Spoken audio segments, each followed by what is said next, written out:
GM, GM, GM, friends. So, new season for RTA, that means new season for a tier list, right? Now, with the new season coming out and the balance patch, with Revelation getting nerfed and a couple of units getting buffed, I thought, I give you my outlook on what the units are going to look like or the meta is going to shape up with the current unit pool that we have and the introduction of Nilou and Lilliam. Okay? Will it look the same like last season? Same but different. That's what I think it's going to be. Okay, so without further ado, this is the tier list that I have. Starting with the staple pick. Now, what do I mean by staple pick here?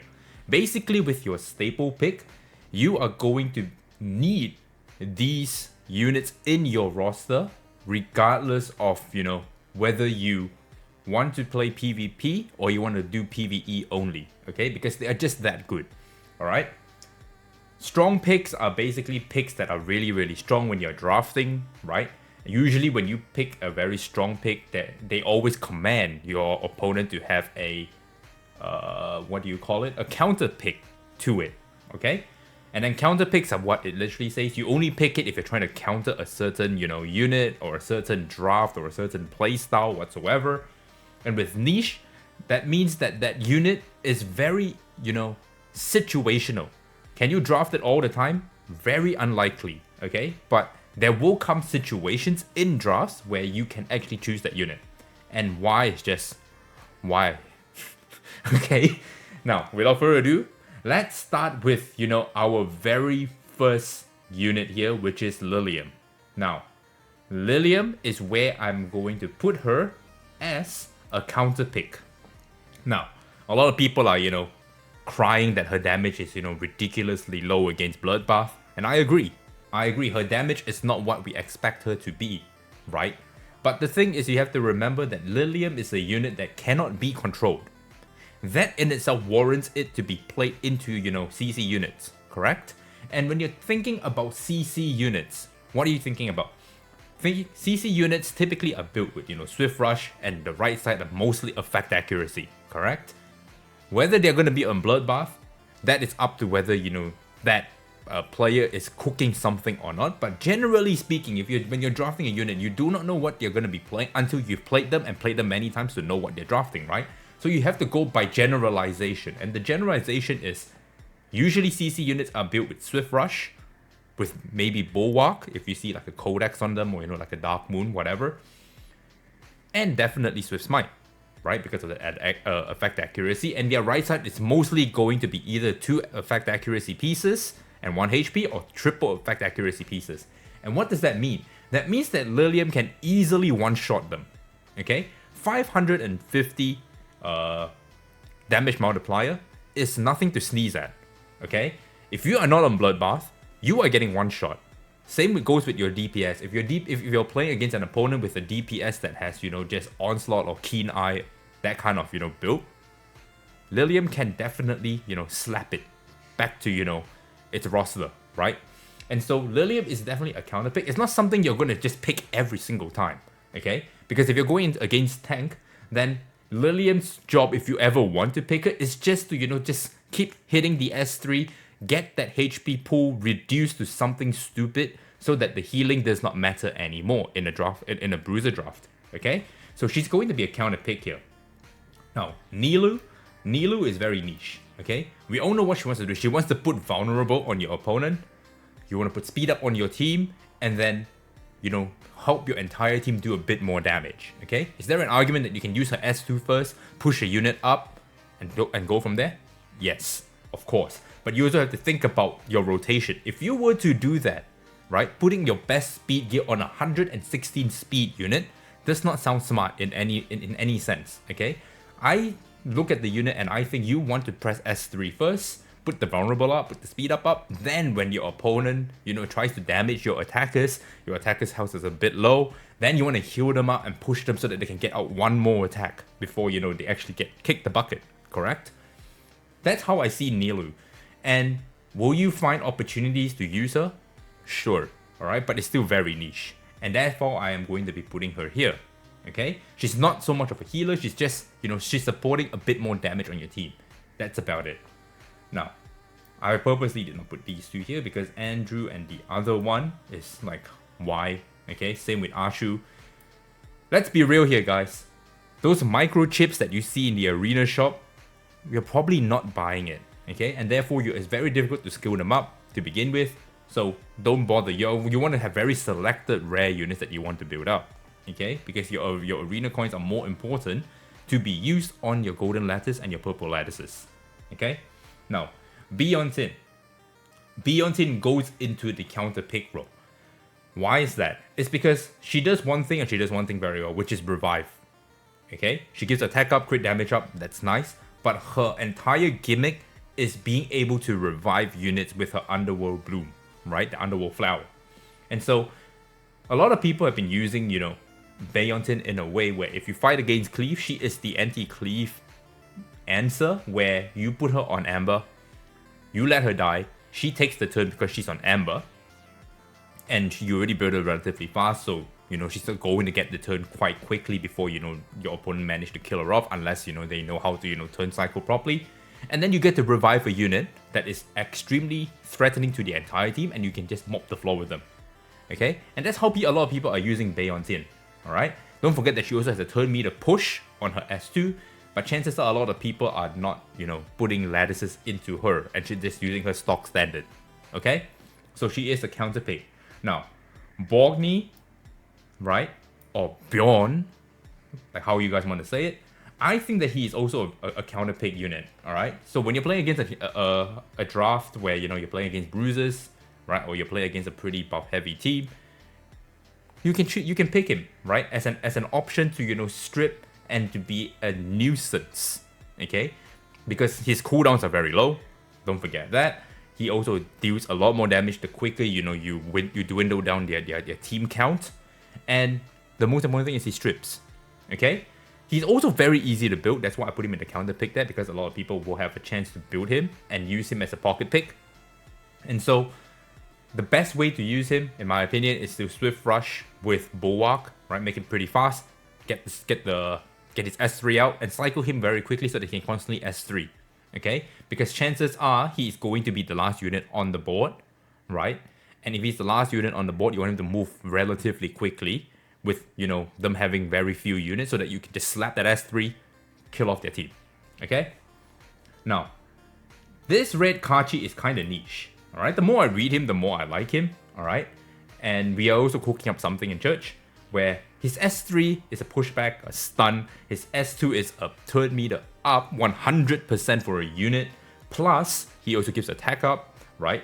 Which is pretty damn nice. Okay, he's a very niche pick, and this is where I would say if you're going to build a rare unit, this is probably a unit you want to think about, right? And so there are times where you might find yourself using this Kachi, because he is not bad. Okay, and same goes with the other Kachi, right? The goat. We call him Kachi the goat. Why is that? It's because he puts up immunity and he puts up defense. Okay, he's also quite simple to build. You just need to put 2 effect accuracy pieces on him, put some bulk on him, make him giga fast. All right, and then you can just put up immunity plus your defense up for 2 turns and 3 turns relatively. And that's very nice, alright? Especially when you start pairing it up with units like, you know, that can buff extend, like, you know, Mia, your Linglaw, that kind of units. Good luck trying to, you know, CC a 3-turn immunity plus a 4-turn defense up. Good luck. Okay? That's very, very difficult. And so I think Kachi is actually a very, very strong counter pick here. Alright, you see your opponent drafting, you know, pretty heavy in their CC, and you know that you have a very fast Kachi, you just drop him. Okay? Selence is also a very good counter pick unit. A lot of people don't have her quite ready yet, but I can see in the future where this unit is going to come out of the woodwork and just terrorize, you know, RTA. Not by using Rev, not by abusing Rev, but actually abusing her kit. Okay? She puts up a shield that is quite unique to her, where it reflects damage 85%. Okay? Not only that, she also has her very own unique debuff called Forgetfulness, which is basically turning off all kinds of passive that includes exclusive passive, okay? What do I mean by that? If you use Selene and you drop Forgetfulness on Tiamat, she's gonna forget that she has blood stacks. You drop it on the Messiah, he's gonna forget that, you know, oh, I killed a unit, I should put up, invincibility. That kind of stuff, okay? So, I think Selene is very, very strong. It's a very strong counter pick. And if you know what you're doing with her, you're always also going to get a constant shield that reflects damage. So when you're playing a bruiser draft, they hit you, they don't break the shield, they eat damage. And if it's an AoE, they're eating everything. Okay? That's why I think Selene is a pretty good counter pick. Now, Red Kachi. Chiaki. Red Chiaki. She's a very niche healer. She does pretty good healing, but the problem with her is that her damage reduction is a buff. Okay, if you drive this Chiaki and you have to fight against a goddamn Hein, let's say, or you know, a stripper, then your damage reduction is kind of futile, right? And at that point, you are better off, you know, bringing in other healers that we have in our disposal. Okay, but if you have a Red Chiaki build, she still works, but your drafting will be a bit more tricky. Okay, Chiaki the Echo, also the same thing. Alright, I want to say that she's a very niche turn meter pusher in the sense that she's very slow. Okay, but I have seen speed demons down in season 0 that have her at like 350, 360 speed, which is fucking ridiculous. Okay, I don't know how you guys do it, but she does one thing and one thing well, which is to put up, you know, attack up, push your team. And Ave Maria is also quite good, especially when you're fighting against units or turn meter minus units. Alright, don't forget that.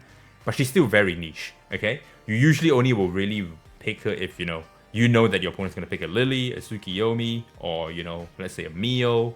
All the kind of stuff that is already going to be, you know, pretty contested. Then she's a niche pick, right? Because not a lot of people build her, okay? The Ting.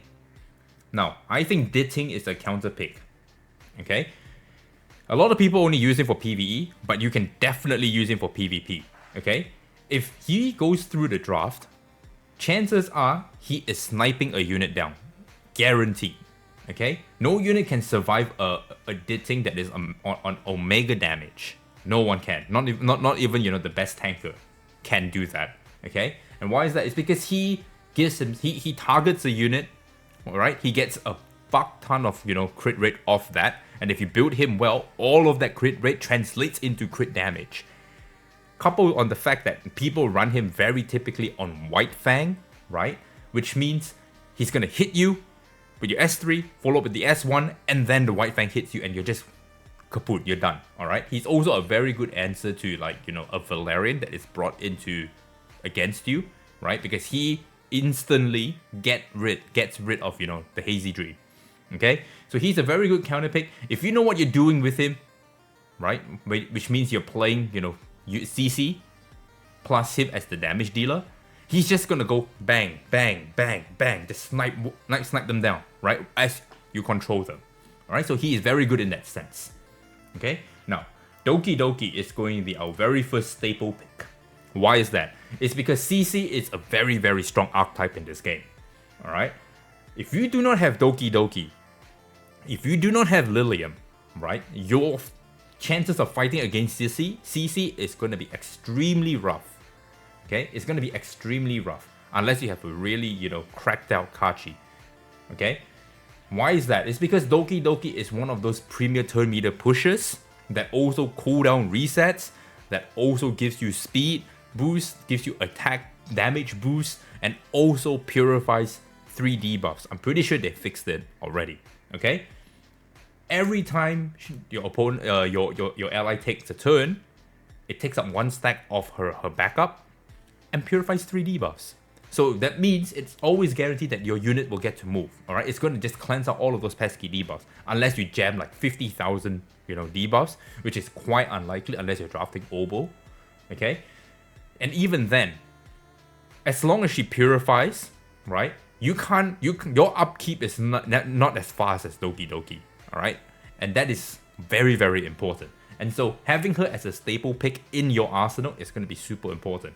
Besides that, PvE, you use her almost everywhere. Like you can use her in Sharon to clear off the dots. You can use her in, let's say, Rengo to clear off the silence. You can use her in, Nigo to get rid of the stun. Even in Doki Doki herself, that own dungeon where you get randomly stunned, Doki Doki just purifies that. Okay? Now, Dorothy the Wisher is very niche. Alright, if you know what you're doing with her, she gives life leech, she gives attack, she gives push, all that kind of stuff. But then again, she has the same problem as Chiaki the Echo. And she is a little bit worse off because she does not push immediately. Okay? Fangus. Now, Fangus is also very niche. If you're ever drafting a Fangus, the way you're using him is you're definitely going to be playing him super slow. Play him on Law of Silence, and then he's just going to assist from the backlines, right?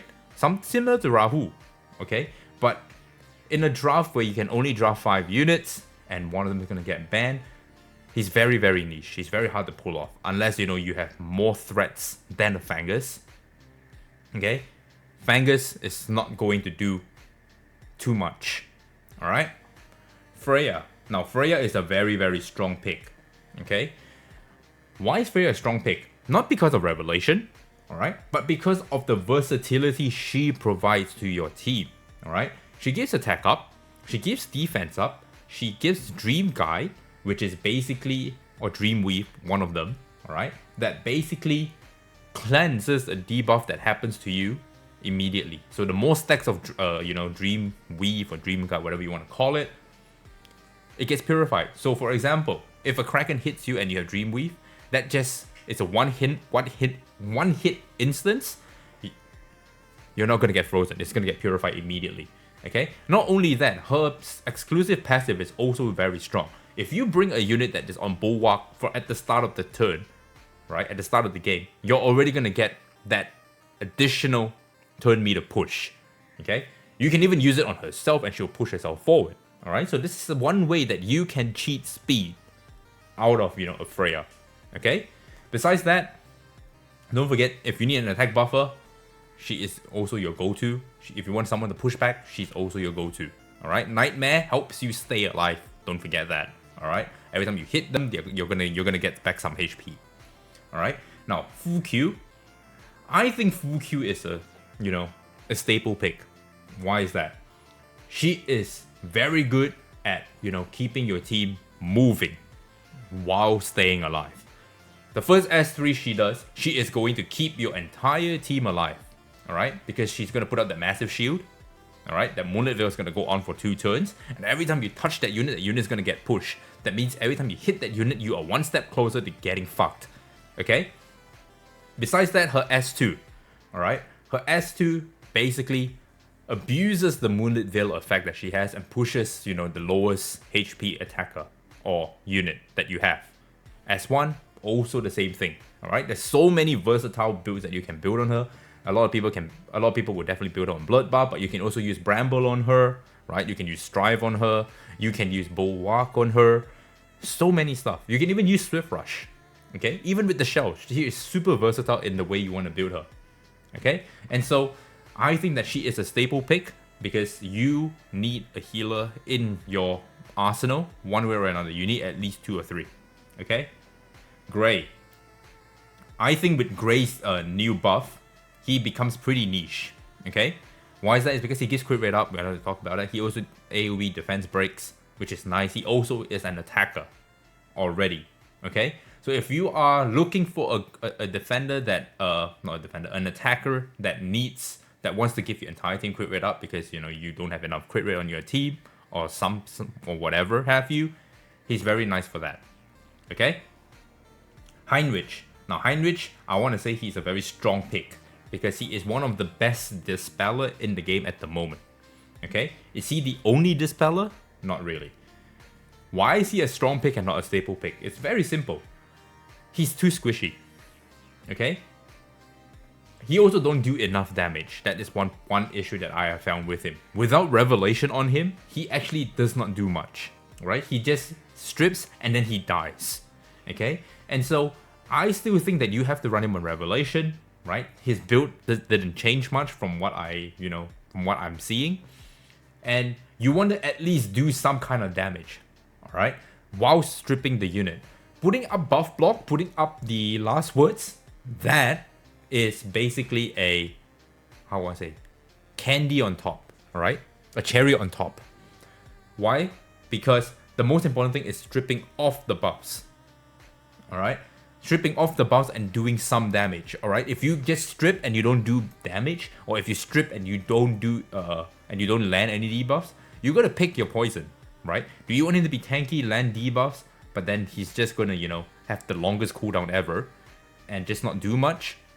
Or do you want him to immediately do damage, strip the difficult buffs like immunity, so that your next unit that moves can do its CC, alright? And so he is a very strong pick, but I wouldn't say he is a staple pick, alright? Hellit. Hellit is a counter pick unit. Now, he has gotten an additional speed buff, his shield is now a little bit stronger. He can now speed contest. But the problem with him is still that he has too many answers. Alright? That shield, that unique shield, that Shroud Barrier, not being a unique buff, kinda hurts him. Alright? And why is that? It's because he can put it up, sure, cool. But if your tuning is off and you ban the wrong unit in RTA, he goes, he puts up the shield, then the stripper goes, strips it off. The fuck did he do? Absolutely nothing. You just wasted an S3, you wasted a spot in your draft, right?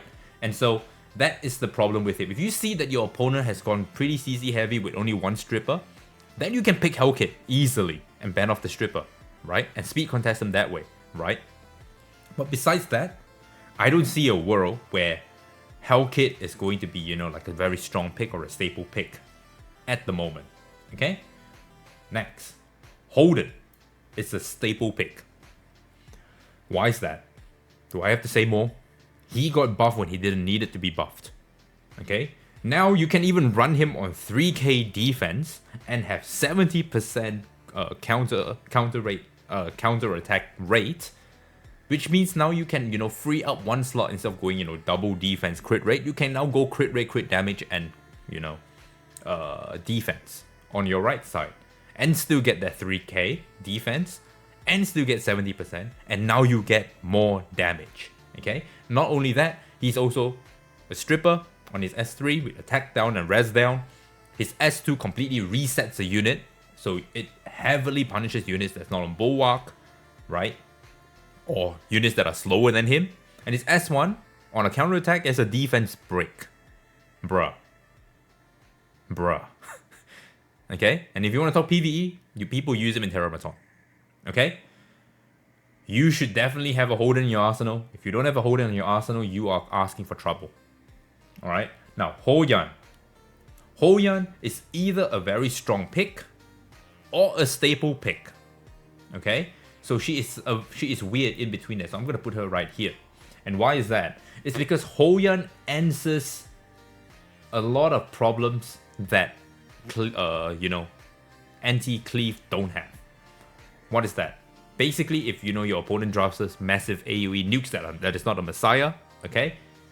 She is just going to undo that job 100%, okay? Because the AoE is going to hit into her, the AoE is going to kill her, and maybe a unit in your team, and you're going to be able to just use your S2, kill off that DPS, revive that unit. And usually she 100s to 0, which means your revive is going to be whatever HP that DPS had, right? So you're going to basically full heal that unit that they killed off her S2. And when you do that, she's going to get 2 stacks of Fleeting Glance, which gives her 40% attack each stack. That means her next S3 is guaranteed to kill, okay? And don't forget, her S1 puts Wound, which means no healing for you, alright? She can easily attack into a Tiamat and do that, right? Especially when you play assist attacks, like if you draft the Lily and you go Lily S1 and she has Twin Trick on her, you can easily just put Wound on a lot of units that way, right? And if you ever kill anyone with your S1, you're also still reviving a unit. Don't forget that. So she is a very, very strong pick, borderline staple. If you don't have, Hoan as like an answer, very, very, very, I don't know. I don't see a world where you can, comfortably answer Cleave without Hoan. Okay? Because this is a very, very good post-ban unit. It's also a very, very good unit to put on 3, right? And protect the queen, because she will just single-handedly win you games. Alright? Every time your opponent kills a unit, they have to think about Hoan reviving them. And them losing a unit. Okay? Think about that. Now, Kazio. Kazio is an extremely strong pick. Okay? Is she a staple pick? Not really. Because you have to really draft well to use Kazio. You can't be drafting Kazio and then have a Viper in your team or have a Rahu in your team. Right? Or have units with like, AoEs that will just wake everyone up. Okay? Because she is a sleep unit. That's why. And so, if you're sleeping a unit, you have to be able to play in a way where your sleep stays and sticks.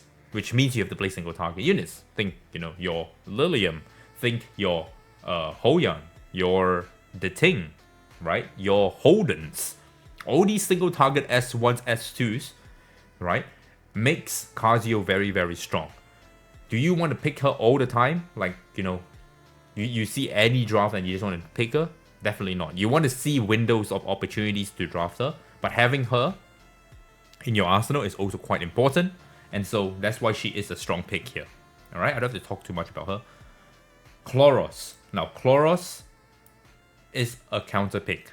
Alright, and why is that? It's because he takes time to ramp up. Alright, he's played like a bruiser. If you want to play him as a massive DPS, you can, but Hoan does that job better because they are both anti-revive units. Okay?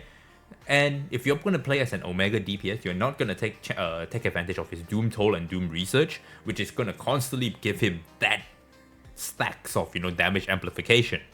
And so, he is pretty much a counter pick. Very rarely do you see it, but I can actually foresee in the future where there will be a chance for Chloros to shine. 100%. Okay? That kid reads pretty damn good. Right? Now, Kloss. Kloss is pretty niche in RTA.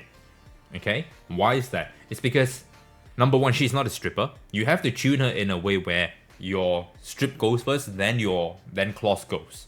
Alright? If we enter a scenario, right, in the future, which will definitely likely happen, where the entire, mandate of playing RTA is to be on Bulwark, Kloss becomes extremely niche and very, very hard to play because all her skills are all debuffs, right? She doesn't do anything besides debuffing, okay? And so, she is a lot better in PvE because in PvE, there's no such thing as, putting up immunity straight away unless it's Terra Baton, then you still have that stripper that you can guarantee to, fit into your team. But in RTA, that's not likely. If you draft 2 strippers plus Kloss, chances are you don't have enough damage, right? Or there's going to be way too many answers for her, and then she's just a wasted pick, okay? But that doesn't mean I've not seen her being used. There have been times where I have, seen a lot of Kloss as an initiator, alright? But that was in the early days. In the early days, not many people are farming Aurora. There's not a lot of bulwarks running about.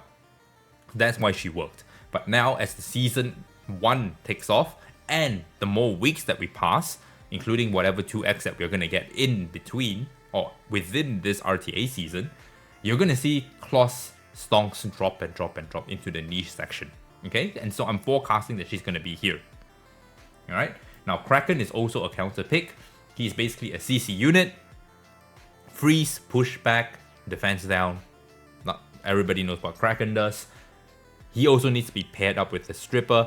And so, if you see a chance to, use either Kazio or Kraken, then that's your option. And why is he in counter pick and not in a strong pick? It's because of him being a single hitter. Alright? Single hits in this game, you have one shot. If you miss that one time, that's it. Whereas Kazio is a 3 hitter, right? That means you have 3 chances to, sleep your opponent. If Kazio was a 1 hit, she instantly drops to, a counter pick, right? She instantly drops here, but she is not. And that's why Kraken is here. Okay? Leanne. the meta just does not allow for Leanne, unfortunately. Okay? Because Leanne is all about, turn me to pushback into, a random RNG S2 that's gonna hit 4 times, alright, if you scale her up. And her S1 basically, life steals. Okay? Her unique passive is very nice. Okay? I see a world where she can be, a pocket pick in a situation where your opponent drops heavy green. That could work. And the more buffs she has on her, the more she deals. Alright, the more damage she does. Okay? But chances are a lot of people already reset her, and so she's going to be pretty niche for those people who did not. Alright? Lilith is a very strong pick. Alright? And why is that? It's because I come from a game called Dislight, right? And Dislight had an exact same unit called Anesidora. And what they do is they put speed up, they put up this little, graceful mischief, and then back then it was called, the Pandora's box in Dislight. And you are on a 2-turn clock, right? Once that 2-turn clock comes up, it's going to take, a portion of your max HP, 12%, and you're going to get stunned. Okay? So it puts you on a timer. And because she goes from S3 into S2 because the S3 gives her an extra turn, she gets to pick and choose a unit that she wants to instantly stun and push the turn meter back 100%. Okay? And because she gives the entire team speed up, your entire team is going to be a lot faster, and now you're racing against her. Okay? Not only that, your S1 has a very low chance of proccing extra turns. So she can go S1 into S1 into S3 into S2. Happens. Okay? And so Lilith is a very, very good, strong pick if you need a CC unit. So have her built, lattice her up if you want to go down that CC route. Okay? Lily, I don't have to say much about Lily. Lily is a staple pick. Okay? You need a Lily to, contest your opponent in speed, or to just steal away Lily if you know that they are just, Lily pilled. Right? If they only enjoy playing Lily and they cannot draft without a Lily, you need to have that in your back pocket to immediately snipe it off them. Alright? And play a Lily draft of your own. And because Lily drafts are very, very versatile, she can be played in a bruiser comp, she can be played in a attack comp, she can play in an aggro comp. I don't know why I said attack there. You can even play it in a CC comp, whatever works, right? And she has a good amount of pairings that you can play with her. You can play her with Hoan, right? Where Hoan's not going to constantly do wound. You can pair her with Kazio, and now Kazio is going to constantly sleep a unit, right? You can pair it with any unit over here. Right, you can even pair it with like a Kraken, and your Kraken is going to constantly defense break someone. Holden, same thing. Okay, pair it with Fuku, and your Fuku is going to constantly just turn me to push two random allies. Too many combos. All right, so she is going to definitely be a staple pick. And speaking of staple picks, same as Linglaw. Okay, there is absolutely no reason for you to not have a Linglaw because everyone got her for free on the 7th day of playing this game, and so you already have one of the best healers in the game given to you on a silver platter. Take advantage of it and use it to the fullest. Okay? I don't speak much about Linglaw. Everybody knows what she does, and she's an absolute staple pick if you want to definitely play the bruiser route. Okay? Marll is a counter pick. And why do I say counter pick? It's because if your opponent is pretty damn slow, okay? Bringing a Marll, pushing them back, silencing them, and just stealing turn meter and denying a certain unit from ever playing the game is very, very strong. Okay? And if you put the right, shell on him to do, counter picking shenanigans, for example, like we saw what Kaka did, he put Lighthouse on, the Marll, so that if a Rev Cleaver attacks into him, he gets to push forward and push the entire team back, so that his team gets to move. Okay? So he is going to be a counter pick. He's not going to be the best because a lot of people are going to have Bulwarks very shortly, right? In this coming season. And if you know what you're doing with him, then you can, use him. If not, you're going to just eat a lot of Bulwarks and he's going to be a dead unit. Alright? Messiah is going to be a staple pick. And that is because of the way Messiah functions. He is an insane damage dealer. For one, he ignores passive, he ignores defense, he puts up invincibility, he kills something, he gets invincibility, and so he becomes very, very annoying to deal with if you can't deal with him immediately. Okay? And so if you have a Messiah, you have to build a Messiah. Okay? And that's who I am talking to when I put him up here. Okay? I don't have to speak any further about that. Now, Mia. Mia is a very, very strong pick as a healer and also a stripper. Alright? A dispeller. Her S2 dispels pushback, right? You don't really need lattice in that because it's a 75% chance. And I think it's like a 2 or 3 hitter. Pretty damn good. Okay? The S1 shields your team or a unit. And the S3 heals, cooldown reduce, and also buff extend. That kit's loaded, guys. That kit is loaded. And so if you have a Mia, have that Mia in your as a strong pick, go for it. Okay? I'm also building up my Mia as we speak. Mio is also a strong pick. Alright? Now Mio is also, suffers the same problem as, like a Marll here, or a Kraken here, or a Kazio here, where you need to have a stripper for her to function. Okay?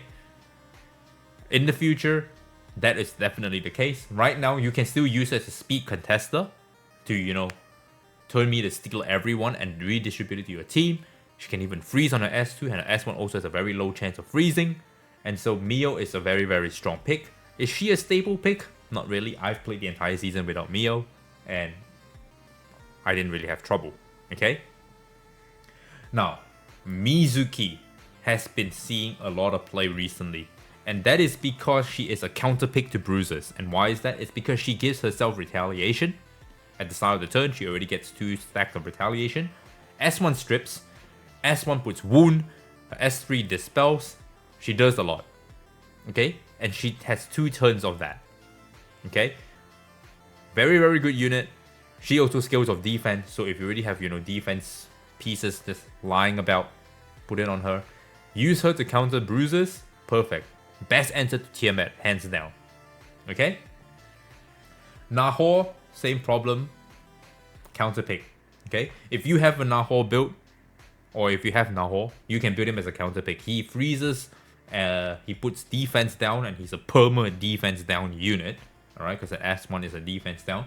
And his S2 is the only S2 that you can find which is exclusive to him, where he, right now at least, where he full strips into a buff block. Okay, so think about, units like, that really enjoys buffs on them. You can just strip it all away, put buff block, and then they cease to function, basically. Okay, Nahor is pretty damn good as a counter pick. If you have him, build him. Okay, as a counter pick. If you see anything in this counter pick here that you can see is not really a priority for you, and you have Nahor, go for Nahor. Okay? Obo is a very, very strong pick. And why is that? It's because he has a strip in the form of, transforming buffs into dots. Okay, so if your entire team starts with, let's say your opponent's team starts with immunity, you can always hit the S2 first because a lot of people run him on Bulwark. Not Bulwark. On Codex with Bulwark. You can always hit the S2 first, strip it all away, then your CC units move, do a rotation, wrap around, then he can put up dots and stun. And if they try to cleanse it and put immunity up again, he can always just S2 again.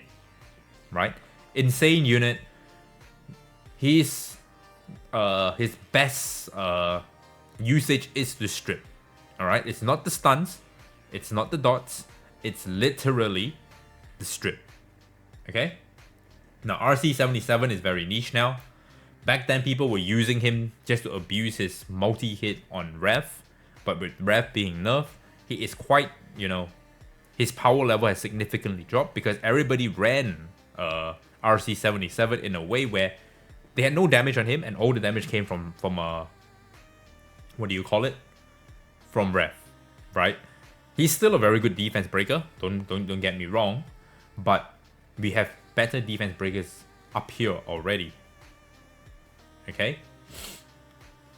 Rahu is a very strong pick. Extremely strong pick. Okay? This guy's been buffed twice, guys. He's been buffed twice. Alright? He hits like a damn truck. Now that he's gotten even more buffs, he's going to hit even harder now, right? Building him on, you know,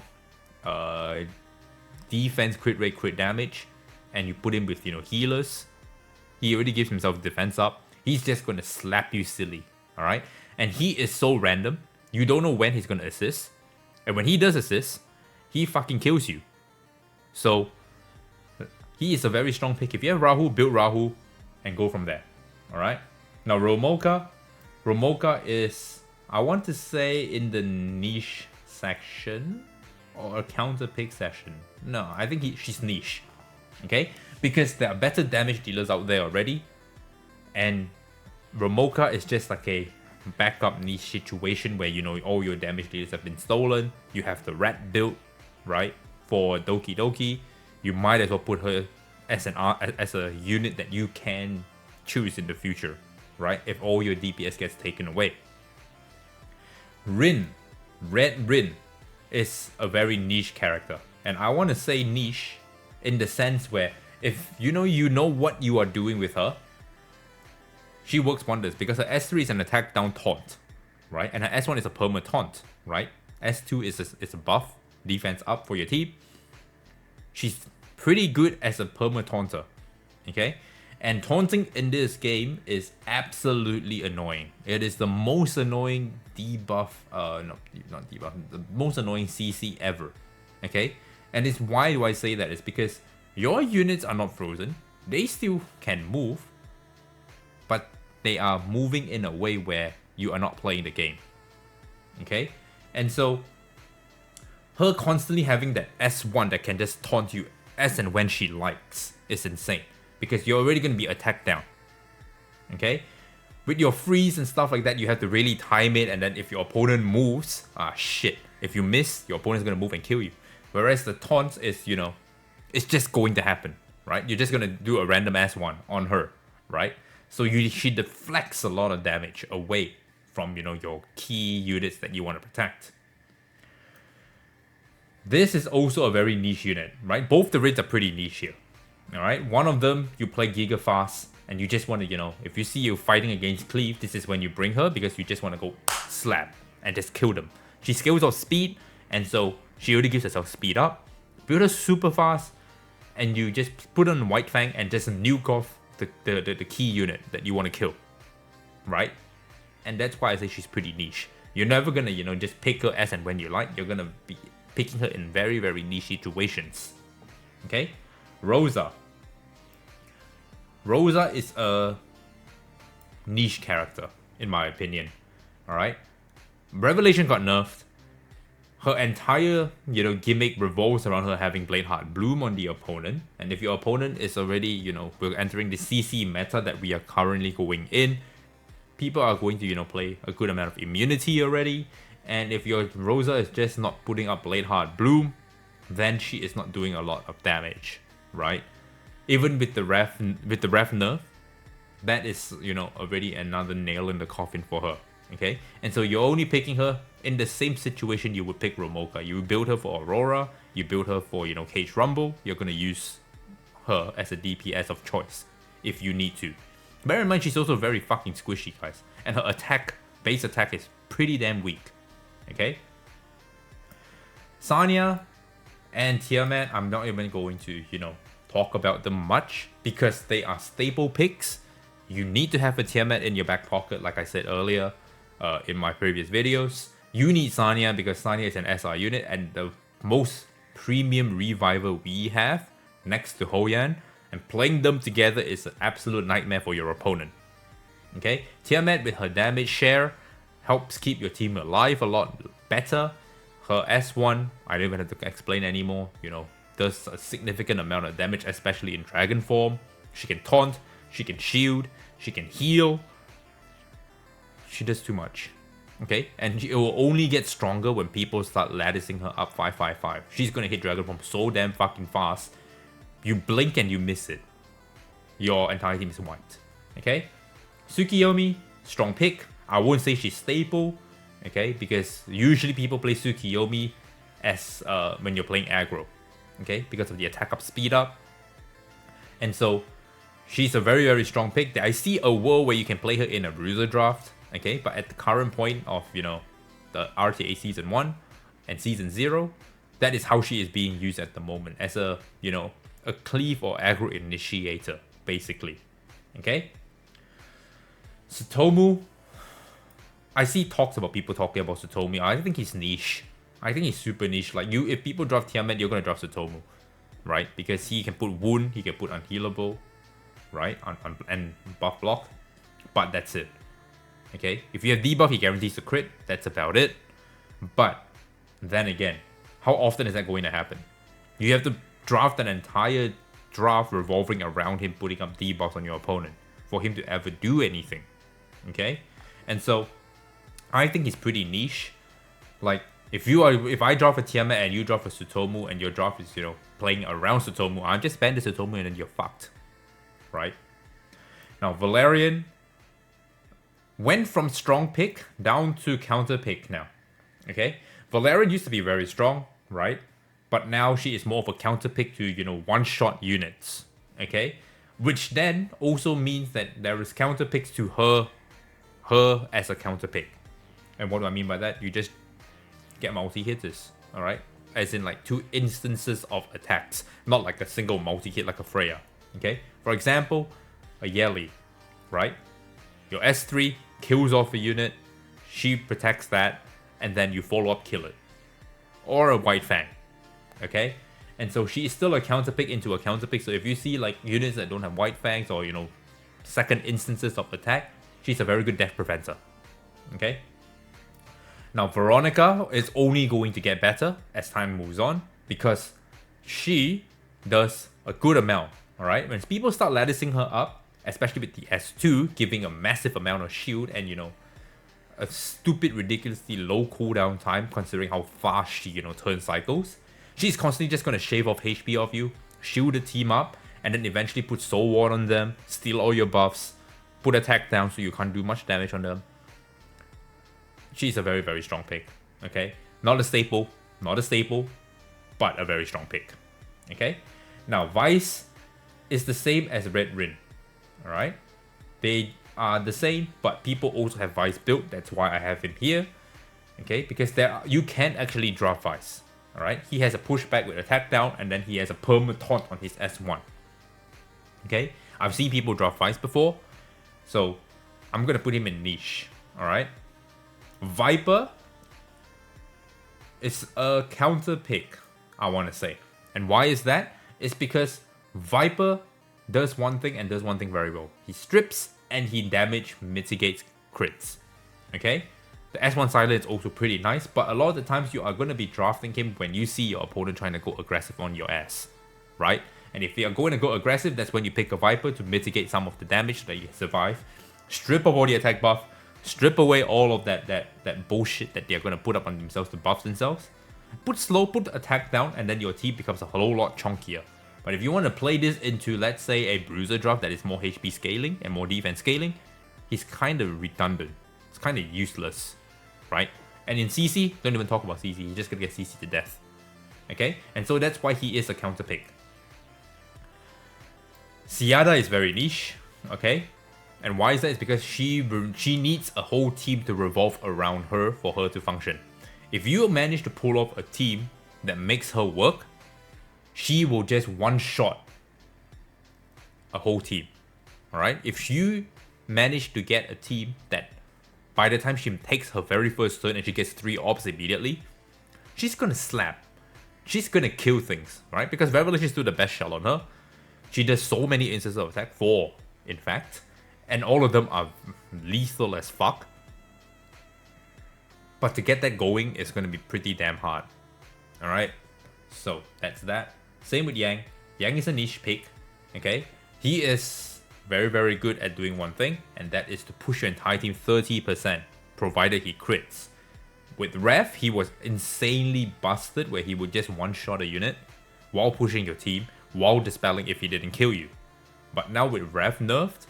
Okay, you're still going to see him used, alright? Probably the same with Chiaki the Echo, right? But he's only a single target push. I mean, a single target attack with a push, okay? So this is a good way for you to you know, push your units and dispel if you want that. Then he has that additional crit and attack up, but that's about it. Alright, but I don't see him in a world where we are so bruiser heavy, where he can actually do things right now. Okay? If we are going down this bruiser CC route, I think Yang, it becomes a niche pick. If you see a window of opportunity, then it's, instead of drafting, you know, Chiaki the Echo, you might as well just draft Yang because he's a lot more faster, right? And last but not least, we have Yelly, and I think Yelly is a staple pick right now. Okay? Between Messiah and Yelly, if you have these two DPS, you can't go wrong, right? If you're going to be playing some form of aggro, you need that. And why do I rate her as a staple pick? It's because a lot of people have invested into Yellys, okay, to do their PvE farms, and so she will be pretty lattice heavy at the moment, okay? Compared to a Hoan that everyone, you know, slapped on or faded, she's going to be a staple pick in your back pocket, and I also assume that everyone will have a Yelly in their back pocket ready, right? So if I yoink a Messiah or if I start drafting, you know, pretty CC heavy and I'm not fast enough, I can always get punished by a Yelly plus, you know, a pusher, right? But that's why she's here. If you don't have lattice on her and you just pulled her, right, then she becomes a strong pick. But she's now a staple pick, in my opinion, because everyone has lattice on her, and those that pulled for her, because of how freaking broken she is in like Sharon and Rango, you're gonna use her everywhere, right? So you might as well have her as a staple pick in your RTA. And that's why she stays there. It's because of the way, you know, people build their accounts. But that is all the units labeled or tiered in their own tier, okay? This is my RTA tier list. If it changes, we will see. But the meta is still new. We are only 2 days in. But besides that, if you like this content, make sure you like, comment, subscribe. Catch you guys in the next one.